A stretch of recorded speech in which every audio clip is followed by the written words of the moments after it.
Question 1. A medical assistant is preparing to collect a blood sample from a patient.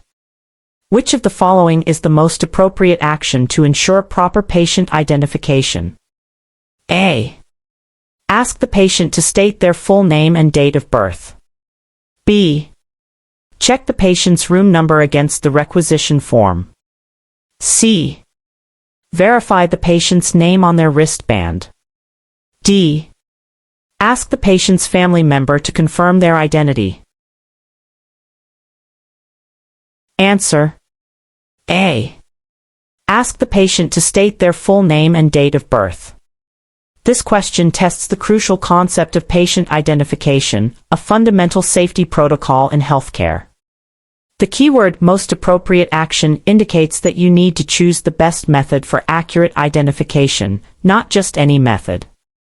Asking the patient to state their full name and date of birth allows for direct verification against the requisition form, actively involving the patient and minimizing errors.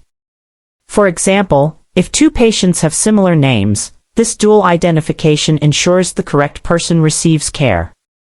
Always remember that patient safety starts with verifying identity directly from the patient using two identifiers. Question 2. Which of the following heart rates is considered normal for an adult patient? A. 45 bpm. B. 95 bpm. C.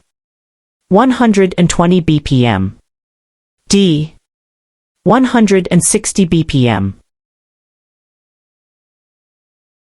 Answer. B. 95 bpm. This question assesses your knowledge of normal vital sign ranges, specifically heart rate, which is a key component of patient assessment.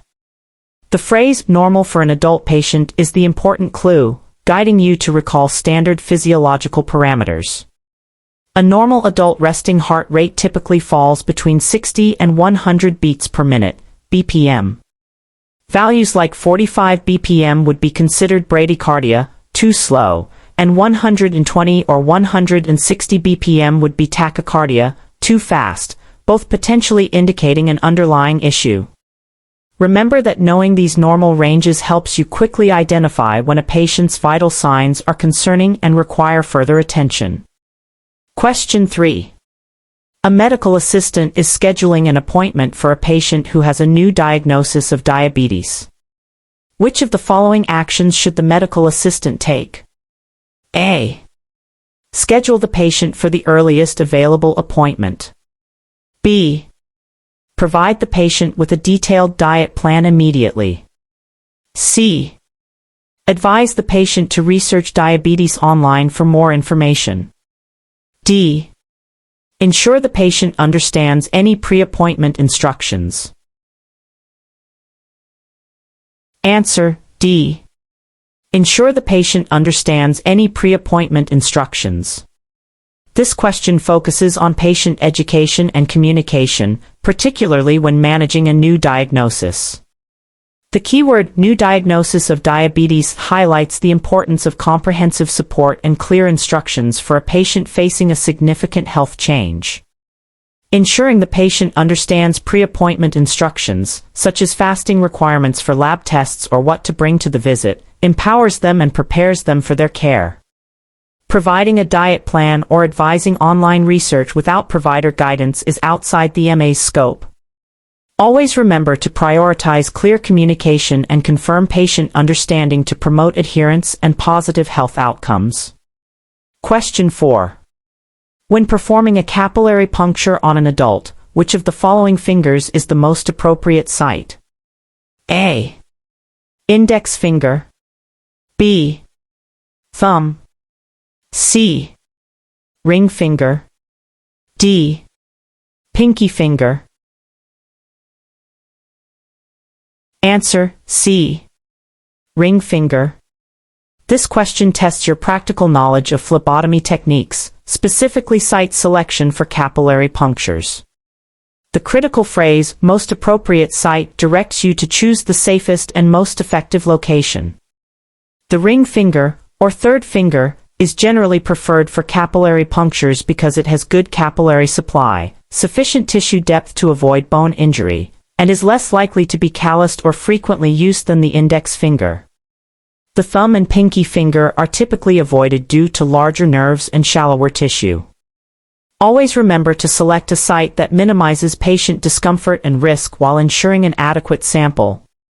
Question 5. The medical term for pain is A. Itis, B. Algia, C. Pathy, D. Ulma.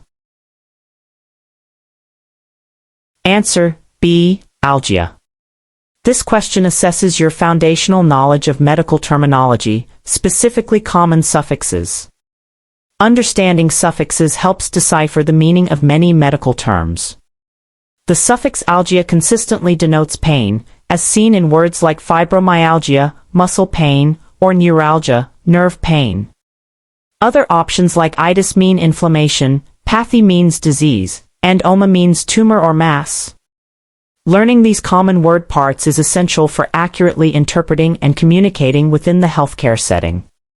Question 6. A medical assistant is preparing a sterile tray for a minor surgical procedure. Which of the following actions demonstrates proper aseptic technique? A. Reaching across the sterile field to retrieve an item. B. Placing sterile instruments within a 1-inch border of the sterile field. C. Donning sterile gloves before opening the sterile package. D. Keeping the sterile field above waist level. Answer D. Keeping the sterile field above waist level. This question focuses on aseptic technique, a critical concept in preventing infection during medical procedures. The keyword proper aseptic technique emphasizes the need to maintain sterility. Keeping the sterile field above waist level ensures it remains within the line of sight and helps prevent accidental contamination from unsterile surfaces or clothing. Reaching across a sterile field or placing items within the 1-inch unsterile border contaminates the field, and sterile gloves are donned after opening packages and setting up the field. Maintaining sterility is paramount, as contamination can lead to serious patient infections. Question 7. Which of the following sections is typically found in a patient's electronic health record, EHR? A. Employee work schedule. B. Physician's personal financial statements. C. Patient demographics. D. Office supply inventory. Answer C. Patient demographics. This question evaluates your understanding of the components of an electronic health record, EHR, which is central to modern healthcare. The key phrase, patient's electronic health record, directs you to identify information directly related to the patient's care and identity. Patient demographics, which include details like name, date of birth, address, and contact information, are fundamental for identification, communication, and billing within the EHR.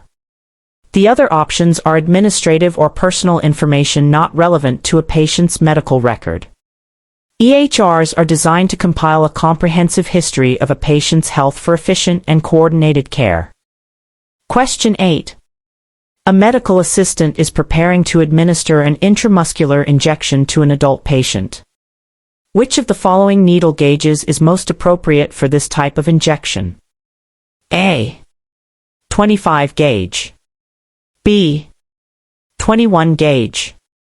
C. 30 gauge. D. 18 gauge. Answer B. 21 gauge. This question tests your knowledge of medication administration, specifically the selection of appropriate needle gauges for intramuscular injections. The crucial phrase, most appropriate for this type of injection, requires understanding the characteristics of different needle gauges.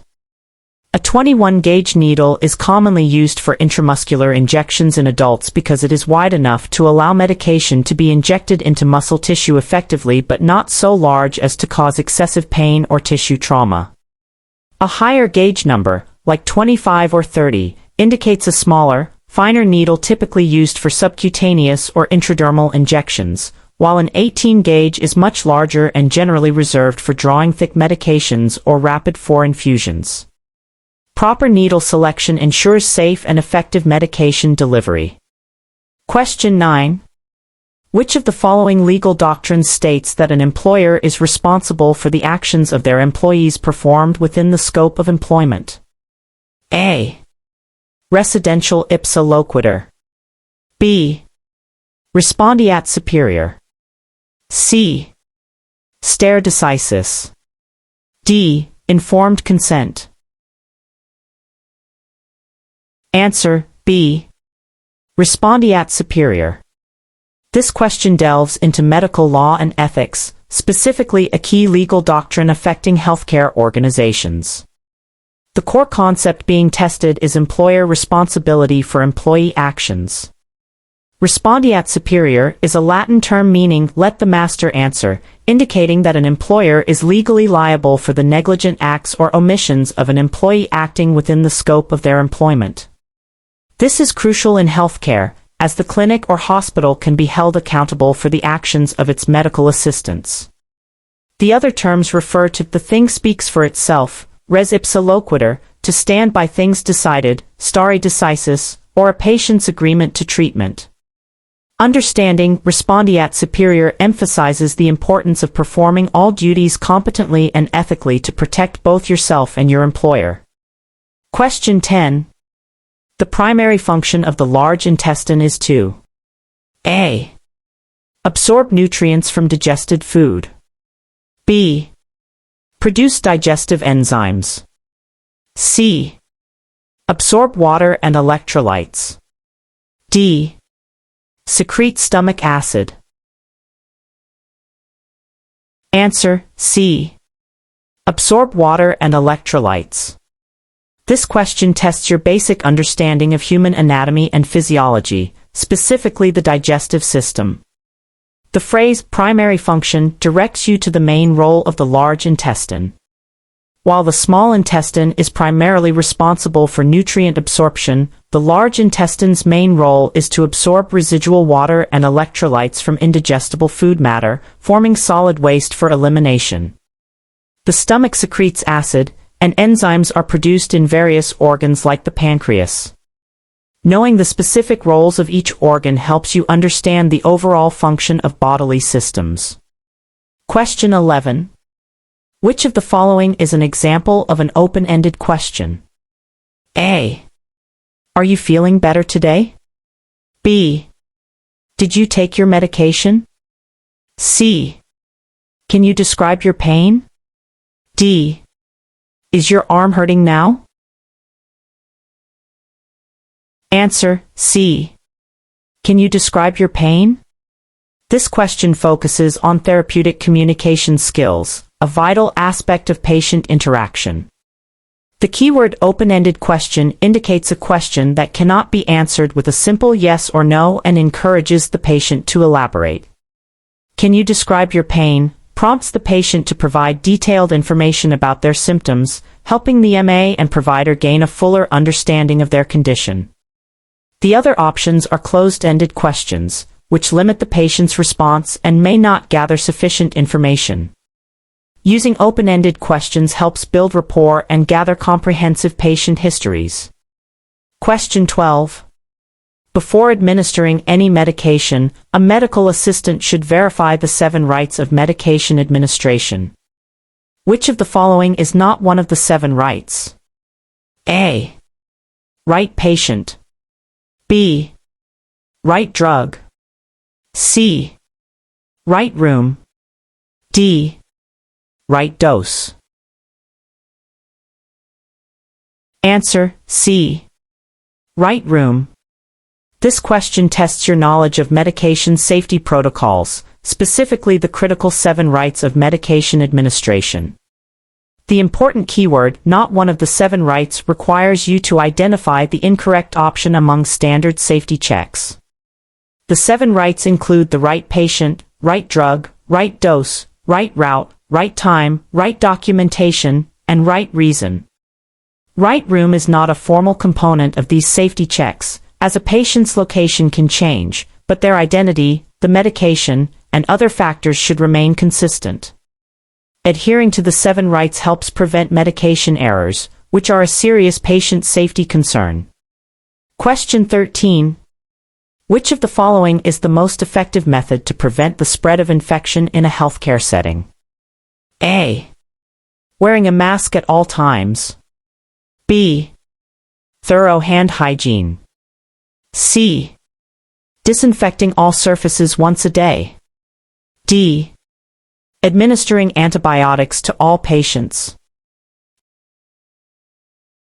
Answer B. Thorough hand hygiene. This question assesses your understanding of infection control principles, a cornerstone of patient and staff safety. The critical phrase, most effective method, directs you to the single most impactful action. Thorough hand hygiene, including hand washing with soap and water or using alcohol-based hand sanitizer, is universally recognized as the most effective measure to prevent the transmission of microorganisms. While masks, surface disinfection, and appropriate antibiotic use are important, hand hygiene has the broadest impact across all healthcare interactions. Prioritizing hand hygiene protects everyone in the clinical environment from potential pathogens. Question 14. When positioning a patient for a gynecological examination, the medical assistant should place the patient in which of the following positions? A. Supine. B. Prone. C. Fowlers. D. Lithotomy. Answer D. Lithotomy.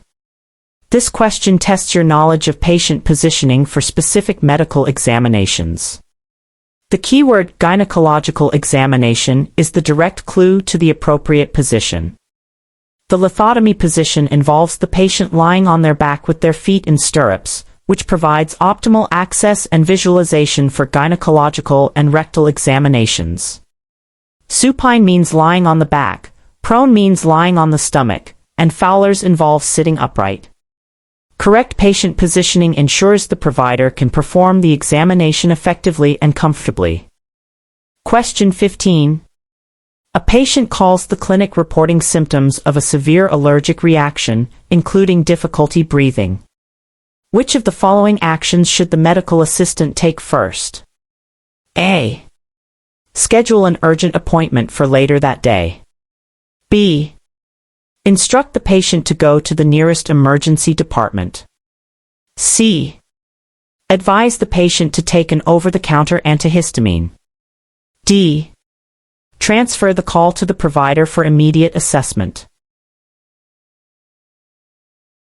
Answer B. Instruct the patient to go to the nearest emergency department. This question assesses your ability to recognize and respond to medical emergencies over the phone. The crucial phrase, severe allergic reaction, including difficulty breathing, indicates a life-threatening condition requiring immediate advanced medical care. In such situations, the medical assistant's primary responsibility is to ensure patient safety by directing them to the most appropriate level of care, which is typically the emergency department. Scheduling an appointment or suggesting home remedies would delay critical intervention. Recognizing the urgency of symptoms like difficulty breathing is paramount for effective patient triage. Question 16. The abbreviation NPO stands for A. New patient only. B. Nothing per OS. C. Normal physical observation. D. Next physician order. Answer B. Nothing per OS. This question tests your understanding of common medical abbreviations, which are essential for reading and documenting patient information accurately. The abbreviation NPO is derived from the Latin phrase nil per OS, meaning nothing by mouth or nothing per OS. This instruction is frequently given to patients before surgery or certain medical procedures to prevent complications like aspiration. Knowing these abbreviations ensures clear communication among healthcare professionals and prevents errors. Question 17. Which of the following components of the spirometry test measures the maximum amount of air a patient can exhale after a maximal inhalation? A. Tidal volume. B. Forced vital capacity, FVC. C. Residual volume. D. Inspiratory reserve volume. Answer, B. Forced vital capacity, FVC. This question assesses your understanding of spirometry, a common pulmonary function test. The key phrase, maximum amount of air a patient can exhale after a maximal inhalation, directly defines forced vital capacity, FVC. FVC is a critical measurement in diagnosing and monitoring respiratory conditions like asthma or COPD. Tidal volume is the amount of air inhaled or exhaled in a normal breath, while residual volume is the air remaining in the lungs after maximal exhalation. Understanding these measurements helps in interpreting respiratory health. Question 18. A medical assistant is drawing blood and the patient becomes pale and complains of dizziness. Which of the following is the immediate action the MA should take? A. Continue the blood draw quickly. B. Elevate the patient's legs. C. Offer the patient a glass of water. D. Remove the needle and have the patient lie down. Answer, D. Remove the needle and have the patient lie down. This question tests your immediate response to a patient experiencing a vasovagal reaction, fainting or near fainting, during a procedure. The symptoms, pale and complains of dizziness, are classic signs of syncope or near syncope. The immediate priority is patient safety, so removing the needle prevents injury if the patient fully faints, and having them lie down helps restore blood flow to the brain, alleviating symptoms. Elevating the legs can be done after lying them down, but the first step is to stop the procedure and position them safely.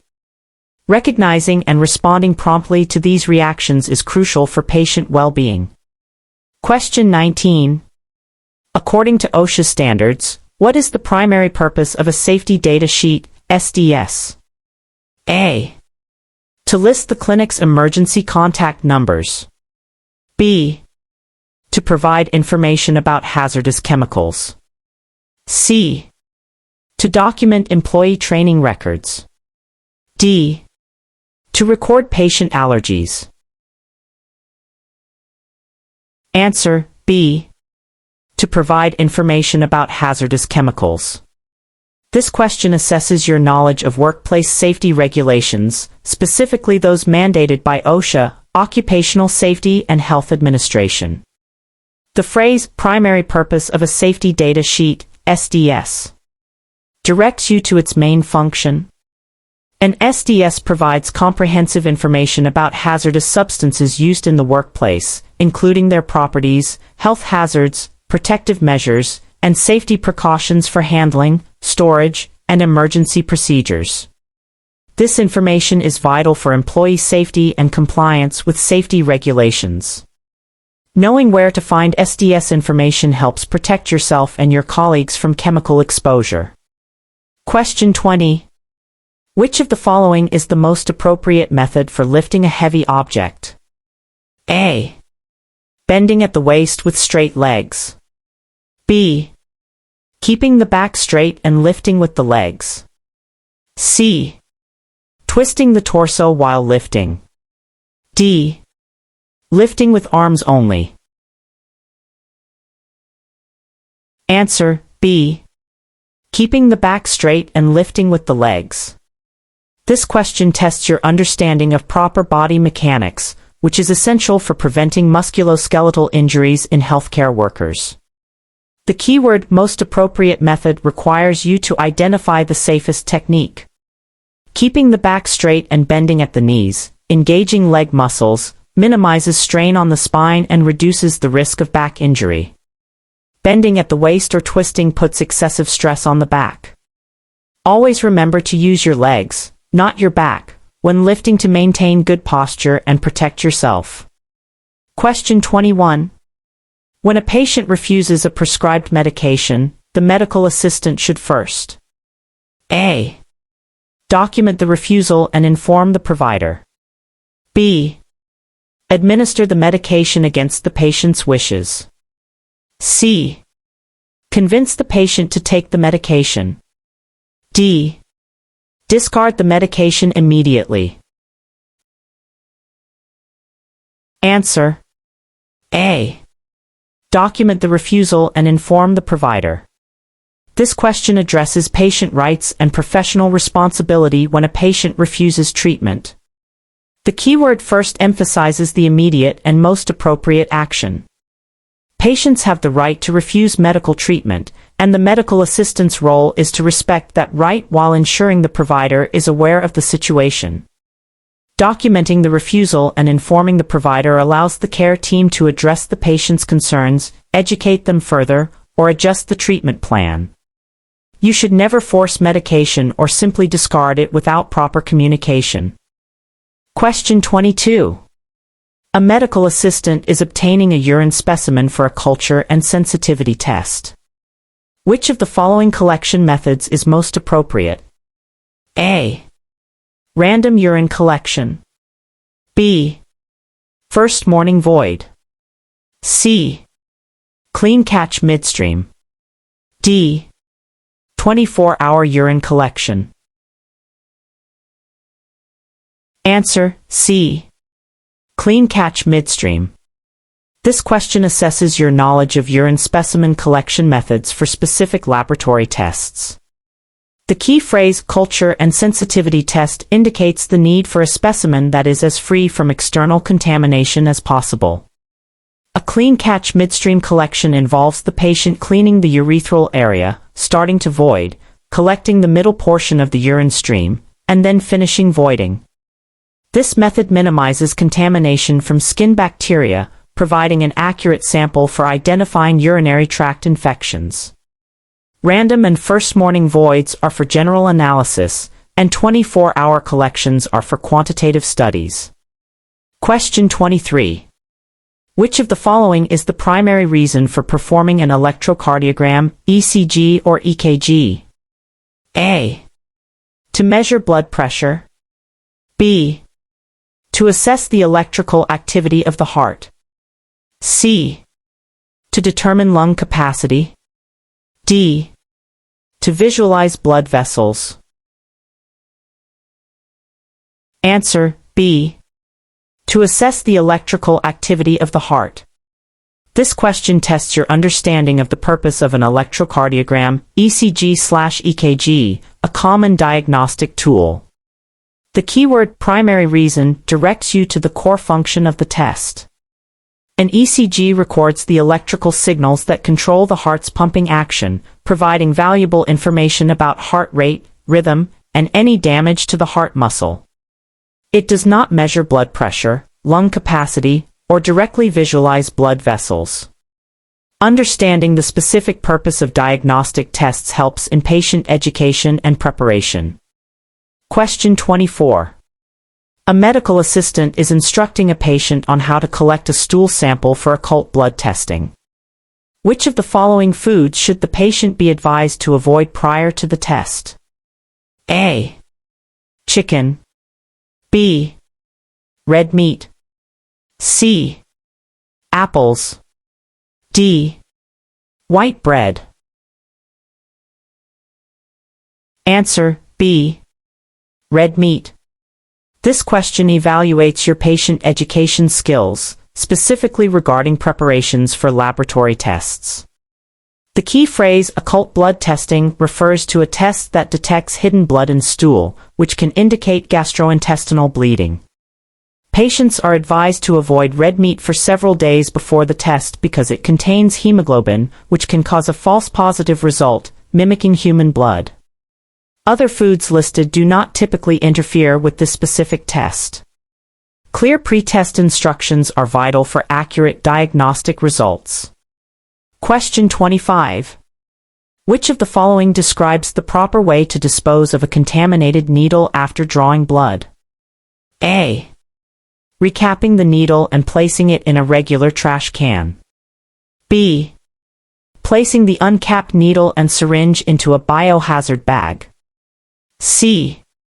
Immediately activating the safety mechanism and placing it in a sharps container. D. Breaking the needle off the syringe and discarding separately. Answer: C.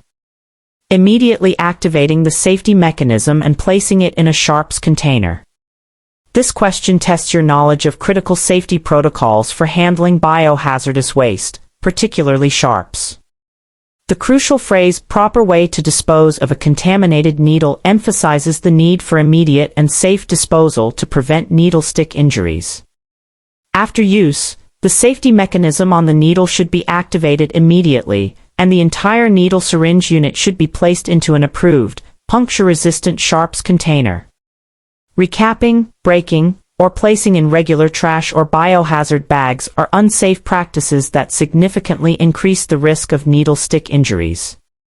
Prioritizing sharps safety protects both healthcare workers and patients. Question 26. What is the normal range for adult oral temperature? A. 96, 0 degree F. 97, 0 degree F. B. 97, 6 degree F. 98, 6 degree F. C. 99, 0 degree F. 100, 0 degree F. D. 98, 0 degree F. 99, 0 degree F. Answer: B. 97, 6 degree F. 98, 6 degree F. This question assesses your knowledge of normal vital sign ranges, specifically core body temperature, which is a fundamental aspect of patient assessment. The clue "normal range for adult oral temperature" directs you to recall the standard accepted values. The average oral temperature for an adult is typically 98, 6 degree F, 37 degree C, with a normal range generally considered to be 97, 6 degree F to 99, 6 degree F. Deviations from this range can indicate fever or hypothermia. Knowing these basic physiological parameters is essential for identifying potential health issues. Question 27. A medical assistant is preparing a patient for a venipuncture. Which of the following is the appropriate angle for needle insertion? A. 5 to 10 degrees. B. 15 to 30 degrees. C. 45 to 60 degrees. D. 90 degrees. Answer: B. 15 to 30 degrees. This question tests your practical skill knowledge for venipuncture, a core medical assistant responsibility. The keyword "appropriate angle for needle insertion" is crucial for successful and safe blood collection. A 15 to 30 degree angle allows the needle to penetrate the skin and vein wall effectively without going through the vein, transfixing it, or just superficially scraping the skin. Too shallow an angle might not enter the vein, while too steep an angle could pass through it. Proper technique minimizes patient discomfort and improves the likelihood of a successful draw. Question 28. Which of the following is an example of an advance directive? A. A physician's order for medication. B. A patient's request for a specific room. C. A living will. D. A billing statement. Answer: C. A living will. This question examines your understanding of advance directives, which are legal documents related to patient rights and end-of-life care. The term advance directive refers to written instructions that outline a patient's wishes regarding their medical treatment in the event they become unable to communicate. A living will is a type of advance directive that specifies what medical treatments a patient would or would not want, such as artificial ventilation or feeding tubes. These documents empower patients to make decisions about their future care. Question 29. The term hypoglycemia refers to: A. High blood sugar. B. Low blood pressure. C. Low blood sugar. D. High blood pressure. Answer: C. Low blood sugar. This question assesses your medical terminology knowledge, specifically relating to common conditions. The prefix hypo dash means low or deficient, and glycemia refers to glucose, sugar, in the blood. Therefore, hypoglycemia means low blood sugar. This condition is particularly relevant for patients with diabetes and can be dangerous if not treated promptly. Understanding common prefixes, root words, and suffixes is key to deciphering medical terms accurately. Question 30. A medical assistant is providing instructions to a patient about crutch use. Which of the following statements indicates a correct understanding of crutch safety? A. I will bear all my weight on my armpits. B. I will keep the crutch tips 2 inches to the side of my feet. C. I will move the crutches 12 to 15 inches forward with each step. D. I will position the crutch pads directly under my armpits. Answer: C. I will move the crutches 12 to 15 inches forward with each step. This question focuses on patient education regarding assistive devices, a common MA task. The key phrase, correct understanding of crutch safety, guides you to the safest and most effective practice. Advancing the crutches 12 to 15 inches with each step ensures a stable gait and proper balance. Bearing weight on the armpits or having crutch pads directly under them can cause nerve damage, crutch paralysis. Crutch tips should be placed slightly further out, usually 4 to 6 inches to the side and 4 to 6 inches in front, not just 2 inches to the side, to provide a wider base of support. Question 31. Which of the following methods of communication is most effective when providing patient education? A. Providing a complex medical textbook. B. Using medical jargon to demonstrate expertise. C. Using simple, clear language and visual aids. D. Speaking quickly to cover more information. Answer: C. Using simple, clear language and visual aids. This question tests your understanding of effective patient education strategies, which are vital for patient adherence and understanding. The keyword most effective points to the approach that best facilitates learning. Using simple, clear language that patients can understand, along with visual aids like diagrams or models, enhances comprehension and retention of information. Overwhelming patients with complex textbooks, medical jargon, or speaking too quickly hinders their ability to grasp important health information. Effective patient education involves tailoring information to the individual's learning style and health literacy. Question 32. When performing a ear irrigation on an adult, what direction should the auricle be pulled to straighten the ear canal? A. Up and back. B. Down and back. C. Straight up. D. Straight back. Answer: A. Up and back. This question assesses your knowledge of a common clinical procedure, ear irrigation, and the anatomical considerations involved. The critical phrase, straighten the ear canal, for an adult is the key. In adults, the ear canal is straightened by pulling the auricle, outer ear, up and back, allowing for better visualization and flow of the irrigation solution. For children, the auricle is typically pulled down and back due to differences in ear canal development. Proper technique ensures the procedure is effective and safe. Question 33. The Snellen chart is used to assess which of the following? A. Hearing acuity. B. Visual acuity. C. Peripheral vision. D. Color blindness.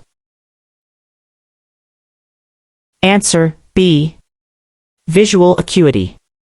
This question tests your knowledge of common diagnostic tools and their applications. The Snellen chart is specifically designed to measure visual acuity, which is the sharpness or clarity of vision. It typically displays rows of letters or symbols that progressively decrease in size, and the patient reads them from a set distance. Hearing acuity is assessed with audiometry, peripheral vision with visual field tests, and color blindness with Ishihara plates.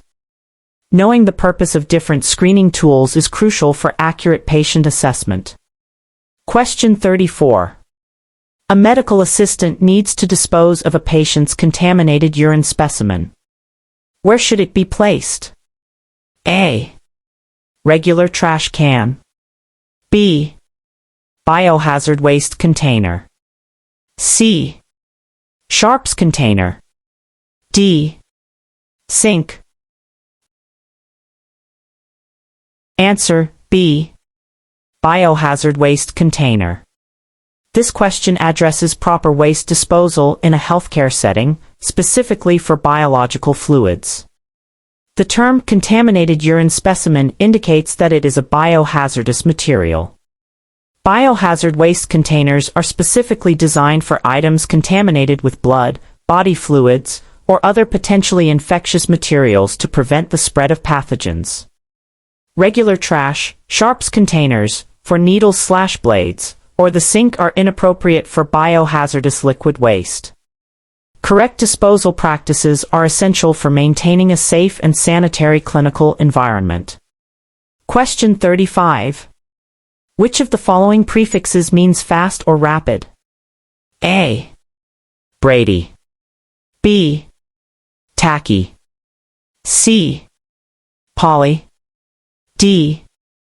Dis. Answer, B. Tacky. This question assesses your foundational understanding of medical terminology, specifically prefixes. The prefix tacky - consistently means fast or rapid, as seen in terms like tachycardia, rapid heart rate, or tachypnea, rapid breathing. In contrast, Brady - means slow, poly - means many, and dis - means painful or difficult.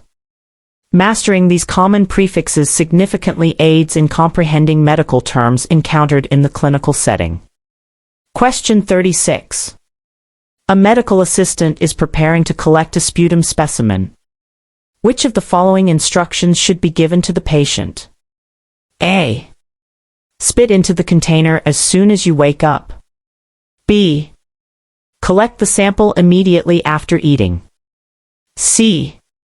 Rinse your mouth with water and then cough deeply from your lungs. D. Collect saliva only for the sample. Answer, C. Rinse your mouth with water and then cough deeply from your lungs. This question focuses on proper patient education for specimen collection, a common MA task. The key phrase, sputum specimen, indicates that the sample must come from the lungs, not just saliva. Instructing the patient to rinse their mouth first reduces oral contaminants, and then coughing deeply helps bring up secretions from the lower respiratory tract. Collecting saliva or immediately after eating would yield an inadequate or contaminated sample. Clear instructions ensure the integrity and accuracy of the specimen for diagnostic testing. Question 37. Which of the following is the most appropriate action for a medical assistant to take when a patient is experiencing a grand mal seizure? A. Restrain the patient's movements to prevent injury. B. Place a tongue depressor in the patient's mouth.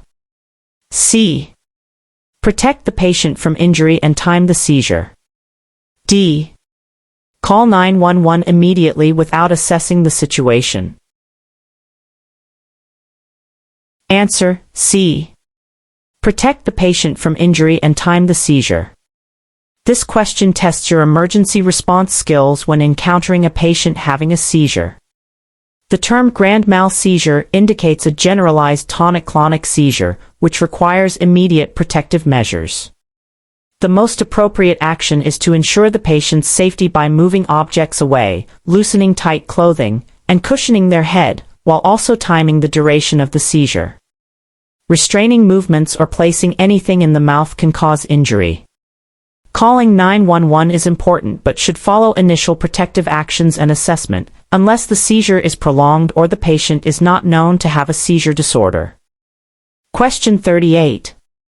The purpose of sterilization is to A. Reduce the number of microorganisms on a surface. B. Kill all microorganisms, including spores. C. Clean visible dirt from equipment. D. Disinfect skin prior to an injection. Answer B. Kill all microorganisms, including spores. This question defines a fundamental concept in infection control, sterilization. The core concept being tested is the distinction between cleaning, disinfection, and sterilization. Sterilization is the highest level of infection control, achieving complete destruction of all forms of microbial life, including highly resistant bacterial spores. Disinfection reduces or destroys most pathogenic microorganisms but typically not spores, while cleaning removes visible dirt. Understanding the purpose of sterilization ensures proper preparation of instruments for invasive procedures where absolute sterility is required. Question 39. Which of the following sites is primarily used for adult subcutaneous injections? A. Deltoid muscle. B. Vastus lateralis muscle. C. Abdomen. D. Ventrogluteal muscle. Answer C. Abdomen. This question assesses your knowledge of medication administration routes and appropriate injection sites. The keyword subcutaneous injections and adult are key clues. Subcutaneous injections are given into the fatty tissue just under the skin. Common sites include the abdomen, at least 2 inches away from the navel, the outer upper arm, and the anterior thigh. The deltoid, vastus lateralis, and ventrogluteal muscles are typically used for intramuscular injections. Proper site selection ensures the medication is absorbed correctly and minimizes discomfort. Question 40. A medical assistant is documenting a patient's vital signs. The patient's blood pressure is 120/80 mmHg. What does the 80 represent? A. Systolic pressure. B. Diastolic pressure. C. Pulse pressure. D. Mean arterial pressure.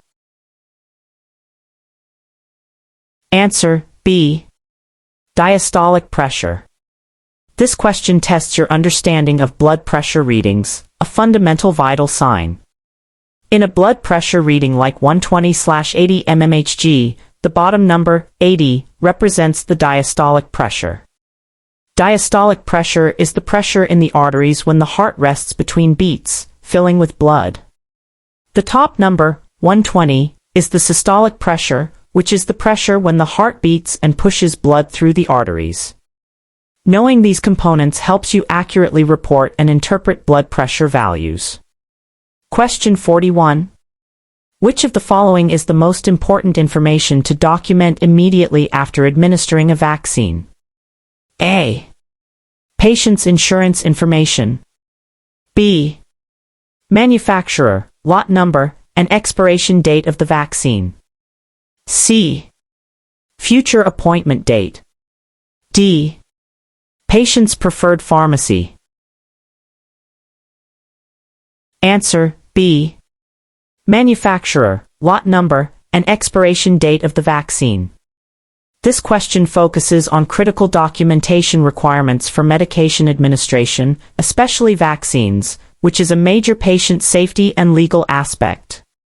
The phrase, most important information to document immediately emphasizes the necessity of precise record keeping.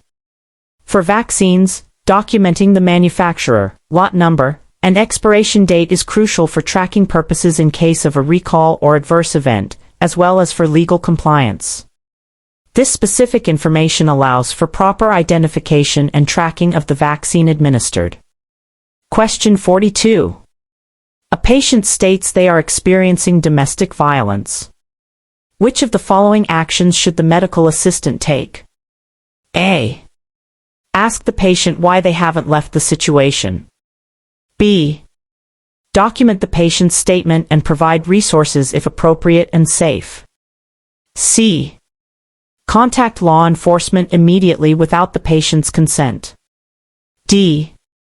Tell the patient it is a private matter and not the clinic's concern. Answer: B. Document the patient's statement and provide resources if appropriate and safe. This question addresses a sensitive ethical and legal scenario involving patient safety and confidentiality. When a patient discloses domestic violence, the medical assistant's role is to act as a supportive resource within professional boundaries. Documenting the statement accurately and offering appropriate community resources, only if the patient feels safe and consents, respects their autonomy and provides potential avenues for help. Contacting law enforcement without consent can jeopardize the patient's safety, and blaming or dismissing their concerns is unprofessional and harmful. Question 43. Which of the following routes of administration is typically used for a tuberculin, PD, skin test? A. Intramuscular. B. Subcutaneous. C. Intradermal. D. Intravenous. Answer: C. Intradermal. This question tests your knowledge of specific injection routes and their applications, particularly for diagnostic tests. The tuberculin, PD, skin test is a direct clue. This test involves injecting a small amount of purified protein derivative, PD, into the top layer of the skin, dermis, creating a visible wheal or bubble. This is known as an intradermal injection, which allows for a localized reaction that can be measured. Intramuscular and subcutaneous injections go deeper, while intravenous is directly into a vein. Using the correct route is essential for accurate test results. Question 44. When measuring an infant's head circumference, the tape measure should be placed: A. Above the eyebrows and ears, around the occipital protuberance. B. At the hairline, around the temporal lobes. C. Directly across the forehead and chin. D. Around the neck and chin. Answer: A. Above the eyebrows and ears, around the occipital protuberance. This question assesses your knowledge of pediatric measurements, which are critical for monitoring growth and development. The key phrase, measuring an infant's head circumference, directs you to the correct anatomical landmarks. The tape measure should be placed just above the eyebrows, over the prominent part of the occipital bone, the back of the head, and above the ears. This standardized method ensures consistent and accurate measurements, which are important indicators of brain growth. Incorrect placement would lead to inaccurate readings and potentially misinterpretations of growth. Question 45. Which of the following tasks is within the scope of practice for a certified clinical medical assistant, CCMA? A. Interpreting laboratory results. B. Diagnosing a patient's condition. C. Administering medications under a licensed practitioner's supervision. D. Performing complex surgical procedures. Answer: C. Administering medications under a licensed practitioner's supervision. This question defines the professional boundaries and scope of practice for a CCMA, a critical legal and ethical concept. Administering medications, including injections, oral medications, or topical treatments, is a common task performed by CCMAs, but it must always be done under the direct supervision and orders of a licensed physician or other qualified healthcare provider. Interpreting results, diagnosing conditions, or performing complex surgery are all outside the CCMA's scope of practice and are responsibilities of licensed practitioners. Understanding your scope of practice protects both you and your patients. Question 46. A patient reports feeling anxious and hyperventilating. Which of the following actions should the medical assistant take to assist the patient? A. Ask the patient to hold their breath as long as possible. B. Have the patient breathe into a paper bag. C. Offer the patient a sugary drink. D. Instruct the patient to stand up and walk around. Answer B. Have the patient breathe into a paper bag. This question tests your immediate response to a patient experiencing anxiety and hyperventilation. Hyperventilation involves rapid, shallow breathing, which can lead to a decrease in carbon dioxide levels in the blood. Having the patient breathe into a paper bag helps them re-inhale exhaled carbon dioxide, which can rebalance blood gas levels and alleviate symptoms like dizziness, tingling, and lightheadedness. Holding breath or standing up might worsen symptoms, and sugary drinks aren't a direct solution for hyperventilation. This simple intervention can quickly help stabilize an anxious patient. Question 47. The term bradycardia refers to A. Rapid breathing. B. Slow heart rate. C. High blood pressure. D. Fast heart rate. Answer B. Slow heart rate. This question assesses your foundational understanding of medical terminology, specifically prefixes related to vital signs. The prefix brady - means slow, and cardia refers to the heart. Therefore, bradycardia means a slow heart rate, typically defined as a heart rate below 60 beats per minute in adults.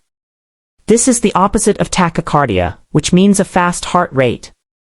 Knowing these common prefixes and suffixes allows you to quickly understand and communicate essential patient information.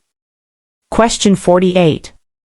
When preparing an examination room for a patient, which of the following is the most important step for infection control? A. Adjusting the lighting. B. Ensuring all surfaces are disinfected. C. Placing clean linens on the exam table. D. Setting out patient education materials. Answer B. Ensuring all surfaces are disinfected. This question focuses on infection control practices within the clinical environment, specifically room preparation. The keyword "most important step for infection control" highlights the primary measure to prevent disease transmission. Disinfecting all frequently touched surfaces, like exam tables, doorknobs, and equipment, between patients effectively kills or inactivates microorganisms, significantly reducing the risk of cross-contamination. While clean linens and lighting are important for comfort and functionality, disinfection directly addresses the spread of pathogens. Always prioritize a clean and disinfected environment to protect patient health. Question 49. A medical assistant is performing an EKG on a patient. If the patient has large breasts, where should the V1 and V2 leads be placed? A. Underneath the breast tissue. B. Above the breast tissue. C. On the breast tissue itself. D. On the patient's back. Answer B. Above the breast tissue. This question addresses proper EKG lead placement, a practical skill that requires adaptation for patient anatomy. The specific challenge "patient has large breasts" guides you to consider how to place leads V1 and V2 correctly to avoid artifact and ensure accurate readings. V1 and V2 should be placed in the fourth intercostal space at the right and left sternal borders, respectively. If breast tissue obstructs these locations, the leads should be placed above the breast tissue as close to the standard anatomical position as possible, never on or under the breast tissue, which can interfere with the electrical signal. Accurate lead placement is crucial for a diagnostic EKG tracing. Question 50. What is the primary purpose of performing a complete medical history during a patient's initial visit? A. To gather information for billing and insurance purposes only. B. To determine the patient's family vacation plans. C. To collect comprehensive information about the patient's past and present health. D. To confirm the patient's social media accounts. Answer: C. To collect comprehensive information about the patient's past and present health. This question tests your understanding of the foundational importance of a complete medical history in patient care. The phrase primary purpose of performing a complete medical history points to its core value. A thorough medical history involves gathering detailed information about a patient's past illnesses, surgeries, family history, social history, and current symptoms, which is essential for accurate diagnosis, treatment planning, and providing holistic care. While billing information is collected, it's not the primary purpose of a medical history itself. This comprehensive overview is critical for tailoring healthcare to the individual.